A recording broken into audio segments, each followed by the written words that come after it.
Good morning friends. Welcome to my YouTube channel commander strikes. मैं commander Sudhir Kumar, एक Indian navy का veteran, आज आपके समक्ष एक महत्वपूर्ण विषय पर चर्चा करने जा रहा हूं कि भारतीय नौसेना में सबमरीन्स का क्या महत्व है, उनका क्या रोल है, किस तरीके से वो वार फाइटिंग में या हमारी जो एक तरीके से जल सीमा है, जो हमारी समुद्र की जो बाउंड्री है, करीब करीब जो है ना काफ़ी लंबी कोस्टल लाइन है, 7,500 किलोमीटर। और अभी तो उसको जिस तरीके से आइलैंड्स और इनको जो है ना एक्सपेंड वो होगी है, तो वो करीब 11,000 किलोमीटर तक जाती है। और इसी तरीके से फिर हमारा जो है ना वो एक्सक्लूसिव इकोनॉमिक जोन EEZ की सुरक्षा का महत्व है। फिर इंडियन ओशन रीजन को जो है ना एक तरीके से उसमें अपना प्रभाव बनाने के लिए बहुत ही जरूरी है। और फिर हमारा जो मैरीटाइम ट्रेड है वो पूरे विश्व के जगह जगह देशों से जो है ना हमारा मैरीटाइम ट्रेड जो करीब 85 से 90% जो ट्रेड है वो सी रूट से है, तो उसकी सुरक्षा की जिम्मेदारी भी जो है ना हाई सीज में वो इंडियन नेवी की है। तो इन सभी चीज़ों को देखते हुए आज मैं चर्चा करूंगा कि भारतवर्ष के पास में कितनी सबमरीन्स हैं, वो कब कब उनका इंडक्शन हुआ है, और अब भारतवर्ष में यदि सबमरीन पर्याप्त मात्रा में है या कम मात्रा में है, और यदि नहीं है तो उनको किस तरीके से बनाया जाए और किस किस तरह की सबमरीन को हम बनाएं। तो इसी के ऊपर हम चर्चा करते हैं। आप सभी जो सवाल मैंने उठाए हैं उसके बीच में आपकी भी जो शंकाएं हैं, जो आपके कमेंट्स हैं, जो आपके सुझाव हैं, वो भी आप दे सकते हैं, तो उनका भी जवाब जो है ना वो दिया जाएगा। तो दोस्तों शुरू करते हैं। भारतवर्ष के पास में इस टाइम भारतीय नौसेना के पास में करीब 18 सबमरीन है, और जिनमें से 2 न्यूक्लियर SSBN है, आप सभी जानते हैं। वो INS अरिहंत और INS अरिघात हमारे पास में 2 सबमरीन है। और उसके बाद जो है ना हमारे पास में EKM क्लास जो रशिया से हैं,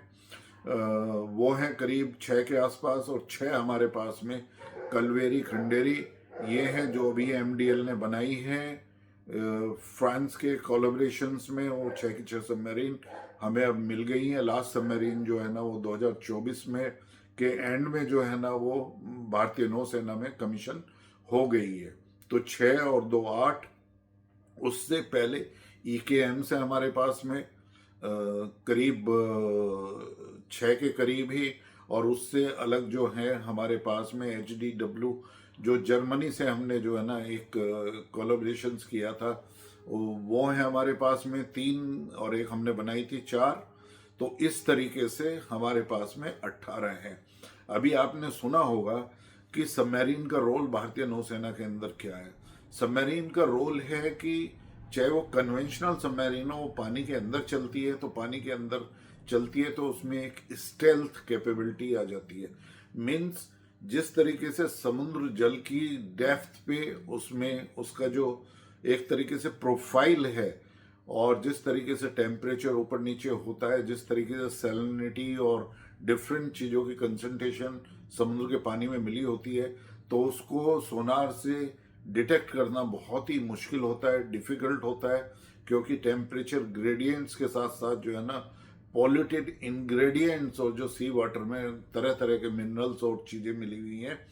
तो उससे सोनार को डिटेक्ट करने में काफ़ी दिक्कत आती है। तो एक तरीके से कन्वेंशनल सबमरीन भी एक तरीके से स्टेल्थ वेपन है, जहाँ से कन्वेंशनल वेपन्स को शिप के अगेंस्ट छोड़ा जा सकता है। और कभी कभी जो है ना सबमरीन जो है वो एक तरीके से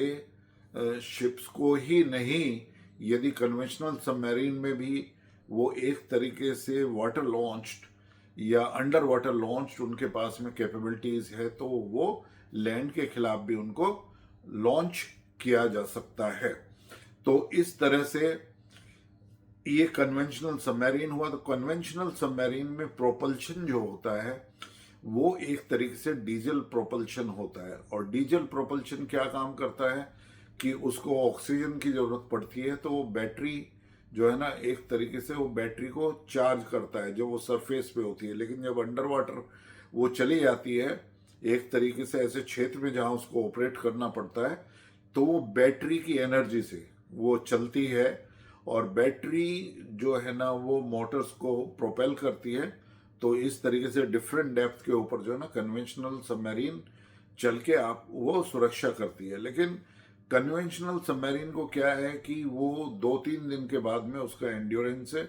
या बढ़िया से बढ़िया क्लास सबमरीन में वो 4 से 5 दिन का उनका एंड्योरेंस है, जो बैटरी से वो चल सकती है। स्टारबोर्ड पोर्ट साइड जो है ना काफ़ी बड़ी बैटरी की बैंक्स हैं जो उसको प्रोपल्शन उन्होंने प्रोवाइड किया है। लेकिन उसके बाद उनको बैटरी को चार्ज करने के लिए ऑक्सीजन की ज़रूरत पड़ती है, और जब ऑक्सीजन की ज़रूरत पड़ती है तो पेरिस्कोप के उससे उनको जो है ना ऊपर आके उसको एक तरीके से ऑक्सीजन को लेना पड़ता है, तो उस टाइम पे वो डिटेक्ट हो सकती है। और उनको डिटेक्शन करने के लिए तरह तरह की टेक्निक है। एक तो एंटी सबमरीन वारफेयर के जो कंपोनेंट्स हैं, वो शिप हैं जो एंटी सबमरीन वारफेयर में ही है, उनके पास में तरह तरह के सोनार सिस्टम है जो सबमरीन को डिटेक्ट कर सकते हैं। ऐसे शिप के ऊपर जो है ना हेलीकॉप्टर हैं, हेलीकॉप्टर में डंकन सोनार जो है उनको यूज किया जाता है, जो एक तरीके से ड्रॉप करके और उसको वाटर के अंदर जो है ना वो टो कर सकते हैं। तो वो भी सबमरीन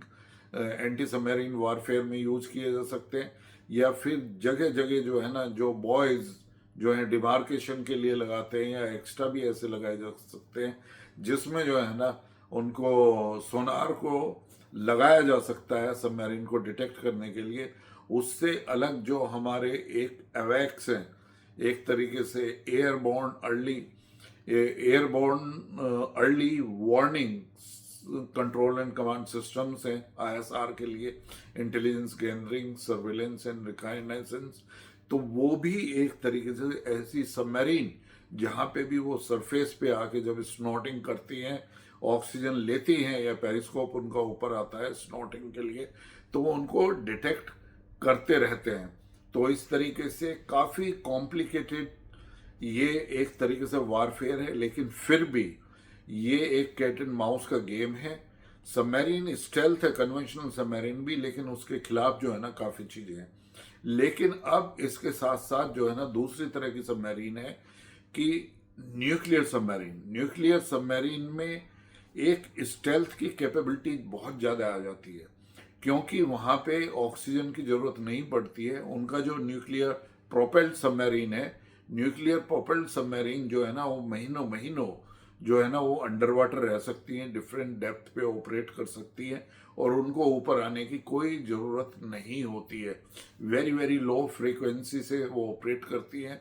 या एसएसबीएन जो सबमरीन है, उनको तो एक तरीके से कमांड दिया जाता है और वो एक स्ट्रेटेजिक लोकेशन में अंडर वाटर डेप्थ में बैठी रहती हैं, जिससे रिटेलिएटरी जो है ना यदि कोई न्यूक्लियर अटैक आपके खिलाफ हुआ है तो वो भारत की एक न्यूक्लियर अटैक करने की पॉलिसी, नो फर्स्ट यूज में सेकंड रिटेलिएटरी इस तरह की स्ट्राइक कर सके, जिससे दुश्मन जिसने हमारे खिलाफ जो है ना न्यूक्लियर वेपन को लॉन्च करने की कोशिश करी है,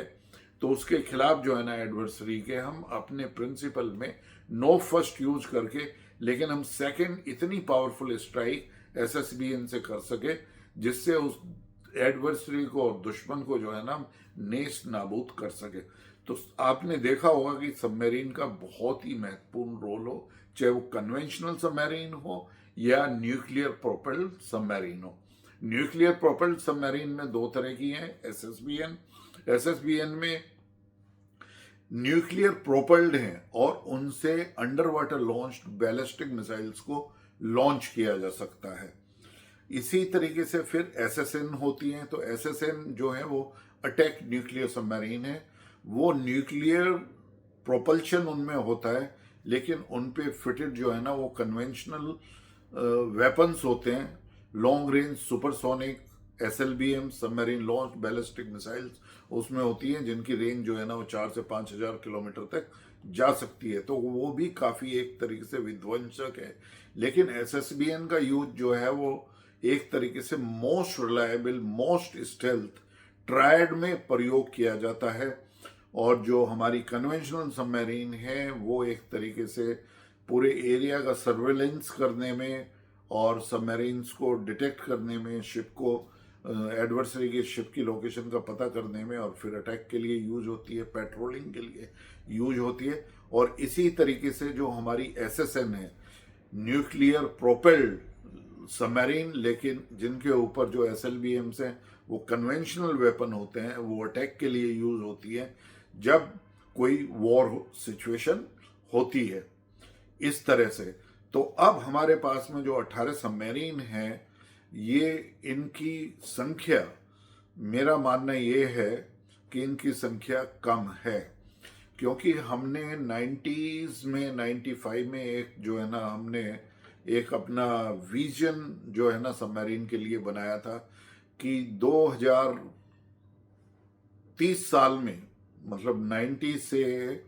जब हमने ये बनाया था अर्ली 90s में, कि 30 साल के अंदर हमारे पास में कम से कम इन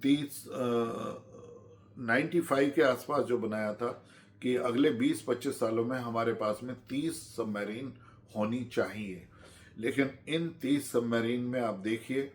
कि हमारे पास में 18 हैं। लेकिन उस टाइम का जो विजन था उसमें शायद कन्वेंशनल सबमरीन को ही एक तरीके से सोचा गया था, क्योंकि सबसे पहले जो हमारे पास में सबमरीन आई थी वो थी फॉक्सट्रोट क्लास सबमरीन 6, जिसमें एक वेला, वागीर, वागशीर, कलवेरी, खंडेरी एंड कावेरी, ये जो है ना 6 सबमरीन थी जो 66 में पहली आई थी, और अर्ली 70s तक ये 6 सबमरीन रशिया से आई थी। फिर इसके बाद में जो है ना, फॉक्सट्रॉट के बाद में हमारे पास में जो है ना वो ईकेएम्स, शायद ईकेएम्स 8 या 10 या 12 के करीब जो है ना हमने ईकेएम्स ली, और उसमें से काफ़ी डीकमीशन भी हो गई हैं। तो उनकी भी अब संख्या मेरे ख्याल से 8 के करीब है हमारे पास में। तो ईकेएम्स भी जो थी एक तरीके से उस पर स्टेल्थ कोटिंग थी, और उसको साइलेंट वॉच करने के लिए जो है ना, एडवर्सरी की सबमरीन की लोकेशन और शिप्स के मूवमेंट्स को पता करने के लिए जो है ना, वो एक डेप्थ पे साइलेंट तरीके से बैठ सकती थी। तो उसको एक तरीके से सर्वेलेंस सबमरीन हम किया कह सकते हैं। और फिर ईकेएम्स के बाद में हमारा एक कोलैबोरेशन हुआ HDW जो है ना जर्मनी के साथ में, और उसमें 3 जो है ना वो वहीं से आई, और शायद एक वहां से आई थी, या 2-3 को हमने MDL में बनाया। और MDL मझगांव डॉकयार्ड लिमिटेड में ही हमारी जो इंडिजिनस सबमरीन है, वो हम इंडिजिनस नहीं मैं कहूँगा, एक तरीके से कोलैबोरेशन से जो बनी है। तो पहला हमारा जो जर्मनी के साथ में HDW के साथ में कोलैबोरेशन हुआ, उसमें जो है वो 4 सबमरीन बनी। और उसके बाद में हमारा कोलैबोरेशन फ्रांस के साथ में हुआ, जब हमने ये वागीर एंड के क्लास सबमरीन, कन्वेंशनल सबमरीन जो पहली 6 रशिया से आई थी, उनको डीकमीशन किया। तो उनको रिप्लेस करने के लिए एक प्रोजेक्ट MDL में चला, और मझगांव डॉकयार्ड में 6 सबमरीन फ्रांस के कोलैबोरेशन से बनी है। तो इसको प्रोजेक्ट 75 कहा जाता है। तो इस तरह से तो 6 सबमरीन जो है ना MDL ने ये बनाई, और उससे पहले 3 या 4 जो है ना उन्होंने HDW। तो हमारे पास में एक तरीके से MDL के पास में वो जर्मनी के साथ कोलैबोरेशन और सबमरीन को बनाने का एक्सपीरियंस है अंडर लाइसेंस, क्योंकि उसमें इंडिजिनस कंपोनेंट कितना है, और एक तरीके से अंडर लाइसेंस प्रोडक्शन है, तो IP उसमें शेयर नहीं हुई है, लेकिन फिर भी एक तरीके से एक्सपीरियंस है। लेकिन सबसे बड़ा अनुभव और हमारा जो इंडिजिनस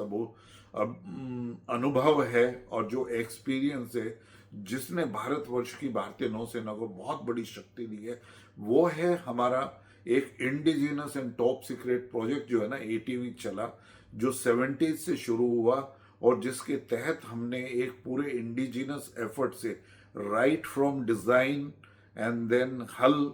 पहली सबमरीन INS अरिहंत की जो हल्की स्टील थी वो हमने बाहर से यूज करी थी, लेकिन उसके बाद में जो हल मेकिंग स्टील है वो भारत में ही प्रोड्यूस कर लिया गया है। और INS अरिहंत में जो है हमने वो सारा स्टील जो हल के लिए यूज होती है, जितने भी और मेटल का उसमें यूज किया जा सकता है, द वेल्डिंग की, सीमलेस वेल्डिंग की टेक्निक्स हैं, और उसमें 35 से 36 जो मेन सिस्टम्स हैं जो इनकॉर्पोरेट होते हैं न्यूक्लियर सबमरीन के अंदर, उन सभी का एक इकोसिस्टम भारतवर्ष में बन चुका है। काफ़ी पार्ट्स, कंपोनेंट्स, सिस्टम्स जो सबमरीन के हैं वो हमारे पीएसयूज में भारतवर्ष में ही बनते हैं, और उसका एमएसएमई में भी छोटे छोटे पार्ट को बनाने के लिए उसका एक इकोसिस्टम भारतवर्ष में तैयार हो चुका है। और इसी के कारण जो है हमारी फर्स्ट एसएसबीएन, जो एक तरीके से स्ट्रेटेजिक सबमरीन है या nuclear power propelled submarine indigenous जो है, वो एलएनटी के साथ कोलैबोरेशन में, बट हमारा जो एटीवी प्रोजेक्ट के अंदर हमारा जो शिप बिल्डिंग सेंटर है विशाखापत्तनम ने, उसने अपनी पहली न्यूक्लियर सबमरीन को कमीशन किया, और जिसको honourable prime minister of India ने 2009 में वो इंडियन नेवी में उसको कमीशन किया गया। तो इस तरीके से कमीशन तो 2016 में हुई, लेकिन उसका इंडक्शन जो है ना वो शुरू हो गया था, एक तरीके से शुरुआत हुई थी आईएनएस अरिहंत की ये, और फिर उसके बाद जो है ना आईएनएस अरिहंत है। और इसमें हमारी ही डिज़ाइन जो है वो एक तरीके से counter part K4 and K15 missiles हैं, submarine launched ballistic missiles. K15 की रेंज जो है वो करीब 700 से लेके 1500 किलोमीटर है। K4 की जो रेंज है वो 3,000 से 3,500 किलोमीटर से। और फिर उसके बाद में K5 है, K5 की 5,000 से ऊपर की रेंज है। और फिर K6 भी अंडर डेवलपमेंट है, सबमरीन लॉन्च बैलिस्टिक मिसाइल्स। उस वो जो है ना वो करीब करीब जो है ना 8,000 या उससे ज़्यादा 12,000 किलोमीटर तक जा सकती है। और K5 और K6 जो है ना वो एक तरीके से MIRVs, मल्टीपल इंडिपेंडेंटली रीटारगेटेबल व्हीकल के साथ में हो सकती है। तो एक सबमरीन को छोड़कर 8 से 12 टारगेट्स को हिट किया जा सकता है। तो ये एक हमारा बहुत ही इंडिजिनस एक जो हमारा सबमरीन प्रोग्राम है वो रहा है न्यूक्लियर, क्योंकि इसको हमने रन किया है एक स्ट्रेटेजिक प्रोजेक्ट के द्वारा। लेकिन भारतवर्ष ने कहीं ना कहीं अपना कन्वेंशनल सबमरीन को बनाने के लिए हमने अभी तक जो है ना वो एक्सपीरियंस लिया है जर्मन कोलैबोरेशंस के साथ में या फ्रांस के साथ कोलैबोरेशंस में, जो सबमरीन मझगांव डॉकयार्ड में बनाई है। लेकिन आज न्यूक्लियर सबमरीन के तरह से न्यूक्लियर सबमरीन जो है वो हमारी आईएनएस अरिहंत, आईएनएस अरिहंत करीब करीब जो है वो 6,000 टन के आसपास है। और अभी तीसरी एसएसबीएन न्यूक्लियर सबमरीन जिसको आईएनएस अरिधमन जो है ना वो हो सकता है अगले महीने या 1-2 महीने के अंदर ही इंडियन नेवी में कमीशन हो जाएगी। तो एक तरीके से हमारे पास में पूरा इंडिजिनस इकोसिस्टम मौजूद है। और जहां पर न्यूक्लियर सबमरीन में जो इंडिजिनस सिस्टम, सब सिस्टम्स, कंपोनेंट्स, एक तरीके से कूलिंग सिस्टम्स, ये सब, इन सब का यूज जो है ना वो कन्वेंशनल सबमरीन मेकिंग में भी हो सकता है। तो मेरे ख्याल से ये बिल्कुल राइट टाइम है, राइट डिसीजन जो है ना वो गवर्नमेंट ऑफ इंडिया और इंडियन नेवी को लेना चाहिए। हमारी इंडियन नेवी की जो शिप डिज़ाइन ब्यूरो है उसी में सबमरीन डिज़ाइन ब्यूरो है, दे आर कैपेबल एनफ। अभी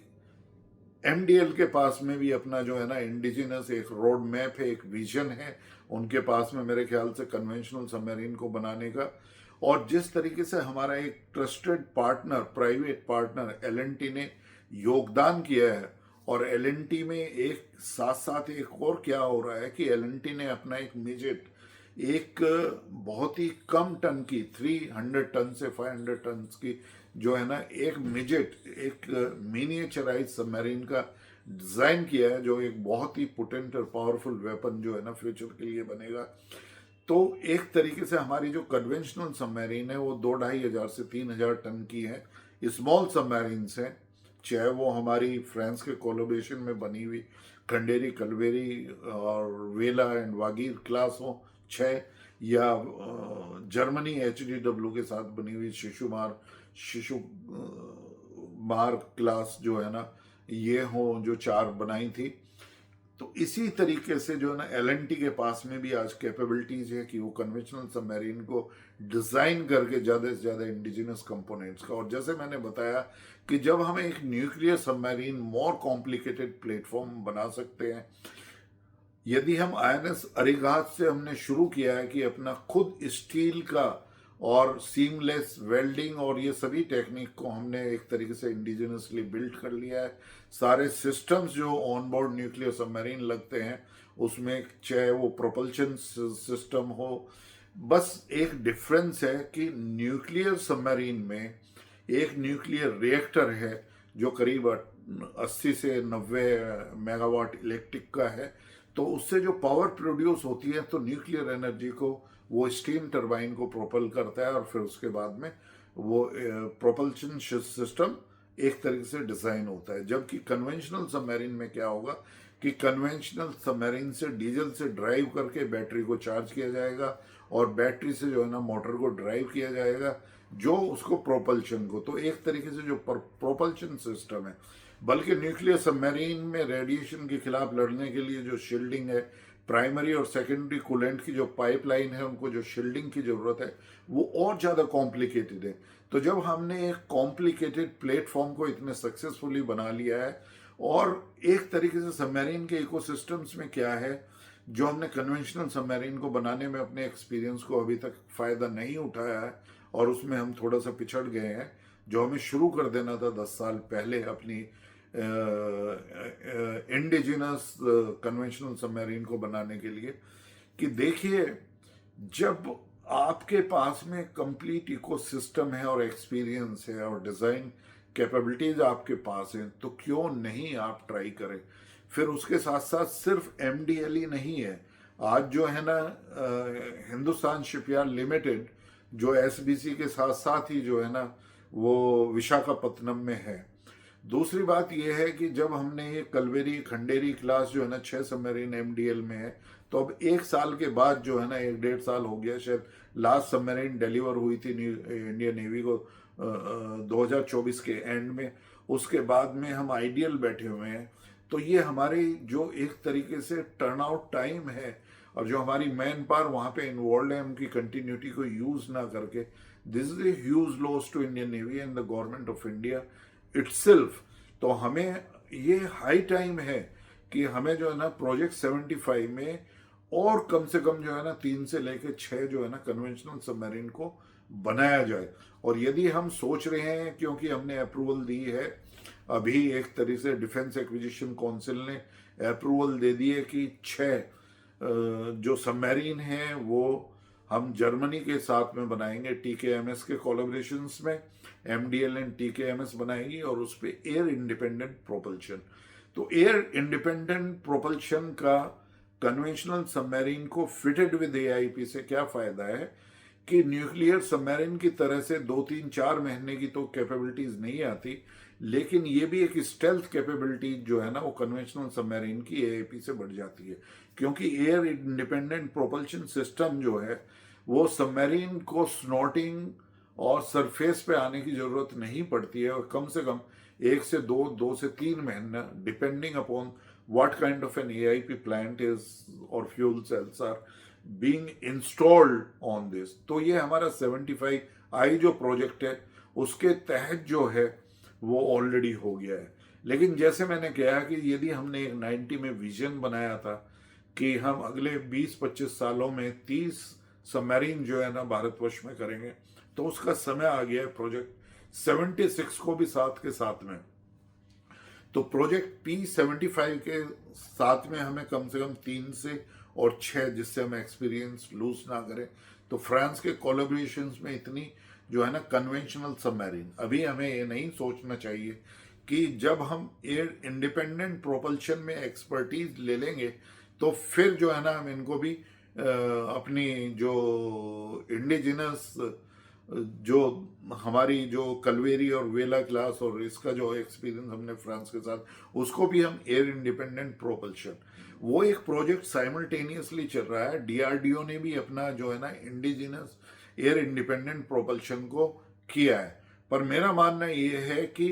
अब डीआरडीओ को भी अपना इंडिजिनस एआईपी फिट करने के लिए कम से कम एक सबमरीन चाहिएगी, और फिर उसको ट्रायल करने में, फिट करने में 2 से 3 से 4 साल का समय जो है ना हमें नहीं खोना चाहिए। Already we are late. तो this is the high time I feel in my views is purely my views, because in this video I am not discussing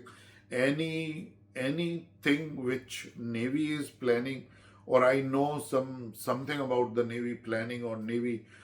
what is the strategic vision of Navy, or nothing like that. It is all my personal views, because I have also worked, though I am not a submariner, but I have worked with the first in the support team of first nuclear submarine, which was taken on lease from Russia, INS Chakra first. So with that kind of an, and the knowledge I have, that what role of submarine is in Indian Navy. तो I feel जिस तरीके से भारतवर्ष को आज एक तरीके से stop gap, और गैप को फिल करने के लिए हमें राफेल का ऑर्डर करना पड़ रहा है, तो इसी तरीके से जो डेप्लीटेड स्ट्रेंथ है भारतवर्ष की सबमरीन के बारे में, उसको एकदम से प्लग इन करने के लिए हमें इंडिजिनस एफर्ट्स, और इंडिजिनस हमारे आज कैपेबिलिटीज हैं हमारे पास में, हमारे शिपयार्ड की बिल्डिंग कैपेसिटीज हैं, तो क्यों ना हम उसको यूज किया जा सके। तो मेरी रिकमेंडेशंस ये हैं कि हमें कम से कम 3 से 6 और प्रोजेक्ट 75 के अंदर जो है ना, वो हमें एमडीएल के में ही बनानी जाए, और बल्कि उसमें हम अब इन्वॉल्व करें एमडीएल और हिंदुस्तान शिपयार्ड लिमिटेड को, और extra line, extra dry dock जो है ना, उसके लिए हम कैपेसिटी जो है ना बिल्डअप हमारी होनी चाहिए। और फिर जो हमारी 6 अब टीकेएमएस के साथ में एमडीएल करेगा, उसकी लाइन जो है ना सेपरेट, वो बिल्कुल एक तरीके से बहुत ही मिशन मोड में आगे बढ़ना चाहिए, जिसपे वो एयर इंडिपेंडेंट प्रोपल्शन जो है ना, वो जो जर्मनी ने प्रोड्यूस किया है उसको उस पर इंस्टॉल किया जाएगा। उसमें कोई भी टाइम गैप नहीं होना चाहिए, फंडिंग ऑलरेडी उसमें कमिटेड कर दी है, तो मेरे ख्याल से एमडीएल को बिफोर टाइम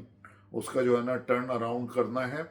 और जो 3 से 6 बनानी है, उसमें एचएसएल और एमडीएल का कोलैबोरेशन है। बल्कि एक और यार्ड है जो अभी आया है, सिद्धि, जो पिपाओ में है, उसकी भी कैपेबिलिटीज को एक्सप्लोर किया जा सकता है। और इंडिजिनस कैपेबिलिटीज में एलएनटी का, क्योंकि एलएनटी का बहुत बड़ा कोलैबोरेशन है, वो न्यूक्लियर सबमरीन प्रोजेक्ट में एसबीसी के साथ में, शिप बिल्डिंग सेंटर के साथ में, उनको भी इसमें इन्वॉल्व किया जा सकता है, क्योंकि उन्होंने अपनी कन्वेंशनल सबमरीन को right from design to build and handing over to navy, उन्होंने कैपेबिलिटीज प्राप्त कर ली है। क्योंकि एक बहुत ही पोटेंट प्लेटफॉर्म जो उन्होंने मिनिएचराइजेशन किया है 300 से 500 का, वो काबिल तारीफ है। और एक मिनिएचराइज्ड मिजेट टाइप ऑफ सबमरीन को एक तरीके से प्रोड्यूस करना और उसी स्केल पे उस पर वेपन्स लगाना एक बहुत बड़ी टास्क है जो उन्होंने अचीव कर ली है। यदि उसको स्केल में यदि एक्सपेंशन करना है 2 से 2,500 या 3,000 की कन्वेंशनल सबमरीन भारतवर्ष के लिए, तो उसको बड़े वो आसानी से कर सकते हैं। तो मेरा मानना ये है कि प्रोजेक्ट 76 में कम से कम 6 से 12 जो है ना, वो सबमरीन का अप्रूवल जो है ना, acceptance of necessity from Indian navy, वो जानी चाहिए। और एक्सेप्टेंस ऑफ, और जो सबमरीन डिज़ाइन ब्यूरो है, और जो हमारे शिपयार्ड हैं, जैसे मैंने प्राइवेट शिपयार्ड का नाम लिया, या अपने एमडीएल या एचएसएल हैं, उनके कोलैबोरेशंस के साथ साथ जो है ना, अंडर 76 भी कम से कम 6 से 12 कन्वेंशनल सबमरीन्स को एकदम से आना चाहिए, जिससे जो है ना, जो हमारी कैपेबिलिटी, जो कैपेसिटीज हैं हमारे यार्ड्स की, उनका यूटिलाइजेशन हो सके, और जल्दी से जल्दी हमें जो है ना, ये एक करीब 6 से 12 जो है ना, ये सबमरीन मिल सके। 3 से 6 और जो है ना, प्रोजेक्ट 75 में बन सके। 76 में जैसे मैंने कहा 6 से 12, और 75I में already 6 air independent propulsion systems हैं। ये हो सकता है कि जो प्रोजेक्ट 76 है, उसमें जो कलवेरी या वेला क्लास है, उसमें से एक सबमरीन में जो डीआरडीओ का अपना प्रोड्यूस, इंडिजिनसली प्रोड्यूस किया हुआ जो एयर इंडिपेंडेंट प्रोपल्शन है, उसका प्रयोग हो सकता है। और उसको सक्सेसफुल ट्रायल और इंस्टॉलेशन के बाद में इन मिडवे जो हमारा 76 में कन्वेंशनल सबमरीन का 6 से 12 बनाने का है, तो उस पर फिर इंडिजिनसली डेवलप्ड जो एयर इंडिपेंडेंट प्रोपल्शन है उसको लगाया जा सकता है। अब मैं आऊँगा SSBN। हमारा जो सबसे पहले SSBN है उसमें S1 S2 S3 S4 इस तरीके से उसकी नोमेनक्लेशंस किया गया है, क्योंकि जो S1 हमारा है वो कल्पाकम के अंदर जो हमारा रिएक्टर जो SSBN के ऊपर लगा है उसकी टेस्टिंग फैसिलिटीज को S1 बोलते हैं। INS अरिहंत S2 है, INS अरिगात S3 है, और INS अरिधमन जो है वो S4 है। और इसके बाद में जो है ना S5, एक S4 स्टार जिसको S5 है उसको बोला गया है S4 स्टार, क्योंकि अभी हमारे न्यूक्लियर सबमरीन प्रोजेक्ट जो प्योरली इंडिजिनस हमारा प्रोग्राम है और जिसमें सभी सिस्टम्स और सभी चीज़ें, missiles, weapon systems, cooling system, propulsion systems, everything has been design, and उसमें MSME का जो 500-700 जो नए उसके साथ में जो MSME जुड़ी है हमारे साथ में, तो पूरा इकोसिस्टम का प्रयोग करते हुए हम आगे जो है उसमें अभी INS अरिधमन को जो है वो 6,000 से 7,000 के करीब जो है ना टन, 7,000 टन के करीब जो है ना उसको 1,000 टन से बढ़ाया गया है। उसका फायदा ये हुआ है कि उसमें कम से कम 8 जो है ना वो वर्टिकल लॉन्च्ड उसमें मिसाइल जो है ना वो K4 या K5 का उसमें जो है ना प्रयोग किया जाएगा, तो उसकी जो रेंज है वो 3,500 किलोमीटर तक बढ़ जाएगी। जो रेंज 1,500 किलोमीटर तक थी SLBMs की, जो INS अरिगात और INS अरिहंत में लगाई गई थी, और number of missiles carrying capacity भी उसमें बढ़ी जाएगी। इसी तरीके से टॉर्पीडो ट्यूब की भी बढ़ जाएगी। तो ये एक हमारी एक तरीके से टेस्टेड ट्राइड की कैपेबिलिटीज बढ़ती जा रही हैं। और जिस तरीके से ये मानना है कि एक ट्राइड को बेस्ट वे में कि हमारी जो है ना SSBN कम से कम वो 4 SSBN किसी भी देश के पास में होनी चाहिए, तो उसी तरफ हम बढ़ रहे हैं। तो अभी S2 S3 S4 और अरिधमन जो है इसका टनेज हमने बढ़ाया, मिसाइल कैरिंग कैपेसिटी को बढ़ाया। तो अभी जो S4 स्टार जो अंडर कंस्ट्रक्शन है उसमें अब K5 मिसाइल्स लगेंगी जिनकी रेंज जो है ना 5,000-6,000 किलोमीटर तक, और वो MIRV के साथ भी फिटेड हो सकती है। और जब इस टनेज को जो है बढ़ा के S5 में हो सकता है 12 से 13,000 टन में, तो फिर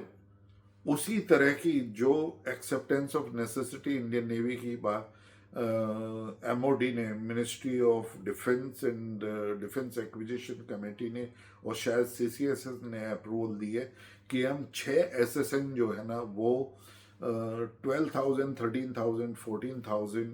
टन की जो है ना हम बनानी शुरू करेंगे। तो इसमें भी हमें मिशन मोड में आगे बढ़ना पड़ेगा। तो दोस्तों ये था मेरा एक तरीके से सोचना और मेरे अपने ही विचार, और मेरा मानना है कि इन सब को यदि हम आगे बढ़ाएंगे तो कम से कम हमारे पास में जो है ना वो 6 SSN और 4 हमारे पास में SSBN, 10, और इस तरीके से जो कन्वेंशनल सबमरीन है वो 6 और 4 10 और 8 18, 18 और 12 30, और तो 40 के करीब। तो इस तरह से हमारे पास में 2035 तक का जो है ना हमारा वो होना चाहिए कि 2035 से के आसपास जो है ना कम से कम हमारे पास में 10 के करीब जो हैं, बल्कि 10 से 15 के 2035 तक 10 हमारे पास में न्यूक्लियर सबमरीन होने चाहिए, और कम से कम 25 से 30 जो है ना हमारे पास में कन्वेंशनल सबमरीन होना चाहिए। तो इस तरफ हमें जो है ना मिशन मोड में हमें आगे बढ़ना होगा। 2047 में हमारे पास में डेफिनेटली 50 to 60, तो 50 to 60 में करीब 25 के करीब हमारे पास में जो है ना वो 5 हमारे पास में जो है ना वो SSBN होनी चाहिए, 20 के करीब जो है ना SSN होनी चाहिए, और उसके बाद में 35 से 40 जो है वो हमारे पास में कन्वेंशनल सबमरीन होनी चाहिए। ये हमारा प्रोजेक्शन लेवल जो है ना 2047 में हमें सबमरीन के बारे में। लेकिन जैसे मैंने बताया है कि it is purely my expectations and sort of in my understanding, क्योंकि जिस तरीके से हमारा एडवर्सरी उसने शिप बिल्डिंग में, सबमरीन बिल्डिंग में किस तरीके से आश्चर्यचकित कर दिया है। ऑलरेडी उसने 10 के करीब जो है ना, 10 से 15 जो है ना उसके पास में न्यूक्लियर सबमरीन है, और उनका टनेज जो है ना मेरे ख्याल से वो 60 और 75,000 गिगेंटिक साइज की जो है ना उन्होंने न्यूक्लियर सबमरीन बनाई है। और कन्वेंशनल सबमरीन को जोड़ते हुए शायद उनसे 50 से 60 सबमरीन जो है ना वो टोटल स्ट्रेंथ उनकी हो गई है। जिस तरह से 350 उन्होंने शिप बनाए हैं, तो पूरे विश्व को जिस तेज गति से हमारे एडवर्सरी ने, हमारे एक नेबर ने, जो एक सुपर पावर है इकोनॉमी में भी और एक तरीके से मिलिट्री पावर में भी, तो उसको काउंटर करने के लिए इंडियन ओशन रीजन में अपनी सुपीरियोरिटी को मेंटेन करने के लिए और वर्ल्ड ओवर अपनी सारी जो सी रूट्स हैं उनको सेफ गार्ड करते हुए, और फिर एक तरीके से इंडियन ओशन रीजन में सुपीरियोरिटी करने के साथ साथ ब्लू वाटर से मल्टी रीजनल ऑपरेशनल कैपेबिलिटीज को प्राप्त करने के लिए I strongly recommend that we must have the kind of projections in nuclear submarines, SSBN and SSN, and conventional submarines, manufacturing and constructions as I have envisioned in this my video. I am sure कि आपको ये video पसंद आया होगा। यदि आपको ये video पसंद आया है तो आप प्लीज़ इस वीडियो को देखने के बाद में आप अपने कमेंट और सुझाव मुझे करें, और यदि आपको वीडियो पसंद आया तो आप इसको लाइक करिए, अपने फ्रेंड्स को, अपने दोस्तों को, अपने पीयर्स को जो है ना इसे सर्कुलेट करें, और मेरे चैनल कमांडर स्ट्राइक्स को सब्सक्राइब करें। टिल नेक्स्ट, जय हिंद, वंदे मातरम।